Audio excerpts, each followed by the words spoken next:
नमस्कार दोस्तों, हमारे ऑल न्यूज 24 की खास खबरों के लिए सब्सक्राइब करना मत भूलिए। ये है क्योंकि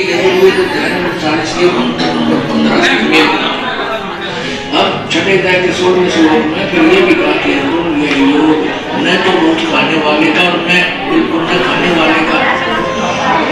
रोज खाना भी पेट बड़ी पक्का खा लिया और बिल्कुल न खाना व्रत रखना भी गीता का मना है। और ये व्रत रखवाएगा किसी का, ये कहाँ से भाई?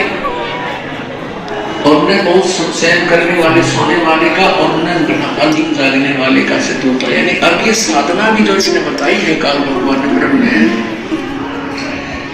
इसने अपने स्वतंत्र का ज्ञान भी दिया है कि इस प्रकार को और इससे मेरे से मिलने वाली जो शांति है उसको प्राप्त हो सकते हो।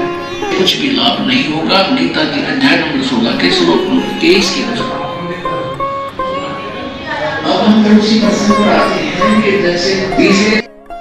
घर में देख लो, घर घर में महाभारत रोज होती है। ऐसा संयोग बना रखा कि जैसे सास तो होगी 50 वर्ष की और बहू होगी 18 और 20 वर्ष की। अब 50-55 वर्ष के व्यक्ति का और 15-20 वर्ष 18-20 वर्ष के बालक की कदे भी नेचर ना मिले और दोनों ने घर में रहना, दोनों का खड़ा दोनों एक्सीडेंट रहेगा तो चैन होने नहीं देता। इसने इस ढंग से सेट कर दिया।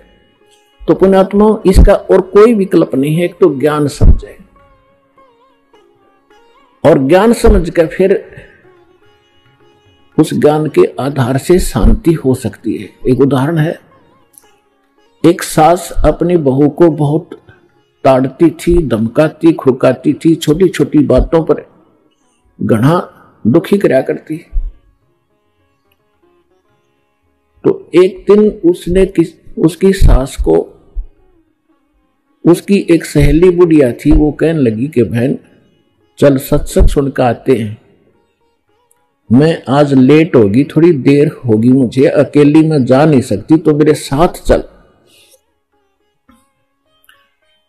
वो कभी सत्संग के वो नाम से बहुत चिढ़ा करती, लेकिन उस दिन अपनी सहेली के कारण वो ना नहीं कर सकी। चल तेरे साथ चल पड़ती हूँ, मैं पसंद नहीं करती इन सत्संग ने, इसमें तो सारे आलसी लोग जाते हैं, निकम्मे व्यक्ति जाते हैं जो काम नहीं करते, करके खा ले, लेकर दे दे, यही बात बड़ी।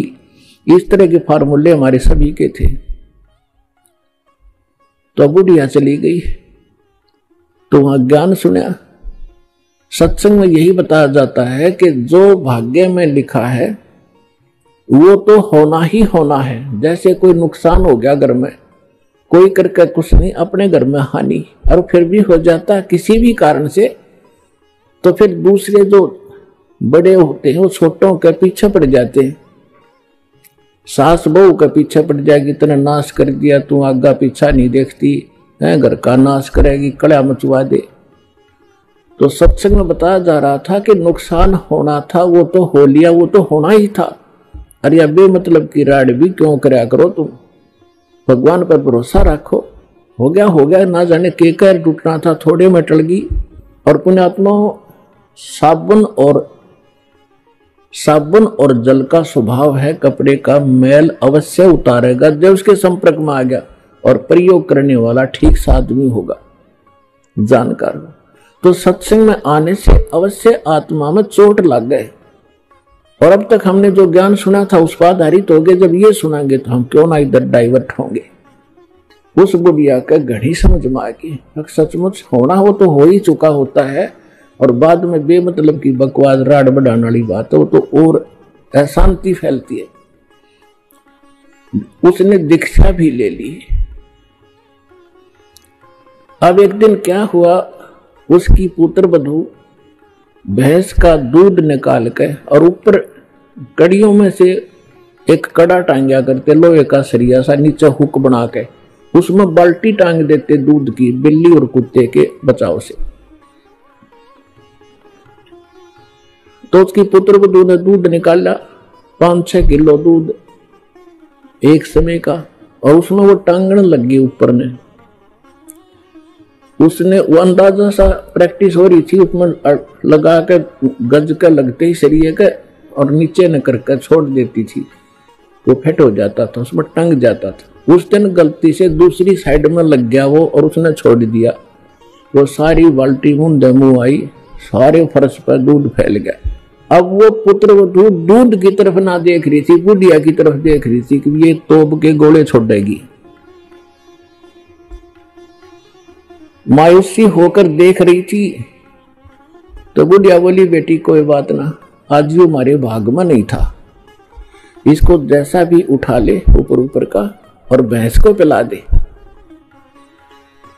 अब वो काफी देर सोचती रही कि बुढ़िया ने तो कठिए कई गाड़ी देनी थी, आज यह कौन सा स्टेशन पकड़ रही है। काफी देर तो उसको विश्वास हुआ नहीं। उसने सोची यार गुस्से में ऐसे कह रही होगी। फिर उसने सोचा कि तेरा पति आएगा जब उसने सिखावेगी। उस दिन उसको भी नहीं कुछ बताया उसने। तो उस बुढ़िया, उस लड़की ने, पुत्र वधू ने उस अपनी सास के पैर पकड़ दिए ना, दोनों ने रक्षा करती और कहा, मां मेरे से गलती होगी ना बेटा, कोई बात ना, ये तो होना ही था, ये तो हमारे भागवास था ही नहीं, खाम खराड़ बढ़ाया करते हम तो बेटी, कदे कुछ नहीं को उतरे थे। तब देखो सत्संग में आने से वो महाभारत कम होगी, शांति बनी। तो परमात्मा ही की कृपा से इस गंदे लोक में हम शांत और सुखी हो सकते और फिर भक्ति करेंगे। उस पुत्र वधू ने भी नाम ले लिया, दीक्षा ले ली, घर में मिनी सतलोक हो गया।